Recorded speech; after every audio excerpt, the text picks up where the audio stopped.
Hi community of awesome, I'm Ava J and this is Bookish Pixie. So one of you guys asked me about doing a vlog on writing a series, which I'm going to cover next week, but it got me thinking about something similar, namely selling a book on proposal. So in the fiction world at least, selling a book on proposal is not the norm. The way novels are usually sold is the writer will write the entire book and then edit it a ton and then send it to their agent, and then the agent will send it off on submission and hopefully a publisher will buy it. However, every once in a while you'll hear about an author selling on proposal or selling a series, and that's what we're talking about today. When you sell a book on proposal, it means you've sold the promise of writing a novel. So the publisher is saying, yes, we will absolutely publish this and you will absolutely write this. Proposals are usually reserved for big-time authors, authors who have a track record with that particular publisher, or with an unsold series. The guidelines will vary publisher to publisher, but generally a proposal package contains the pitch, the synopsis of what will happen in the book, and a couple chapters. So what this means for the author is you have to plot out the book, write out a synopsis, and write a couple chapters and revise it super heavily,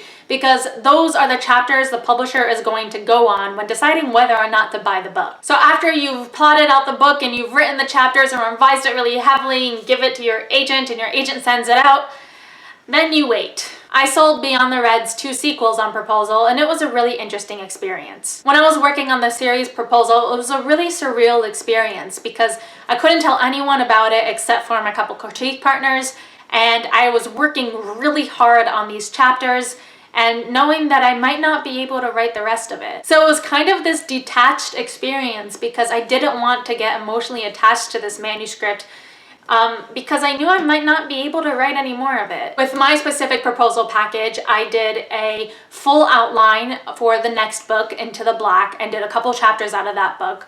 And then I just partially plotted the last book and did a synopsis based off of that to show that I knew the direction the series was going in, and also I knew exactly what I would do with book 2. And it was exciting because it was a chance that I might be able to write the full series, but I also didn't want to get too excited about it because I knew there was also a chance it might not sell and I wouldn't be able to keep going, even though I really wanted to. So you can imagine when I got the news that my publisher had picked up the full trilogy, I was really excited. Aside from the emotional limbo experience of writing a proposal package, I found that it went quicker than I expected because I only had to work on a couple chapters and a synopsis rather than an entire book. So obviously it didn't take as long as writing a whole book. But overall, it was a really exciting and good experience. So that, in a nutshell, is a simplified version of selling a book on proposal. So that's what I got for today. If you liked what you saw, don't forget to subscribe and comment, and I'll see you guys next week.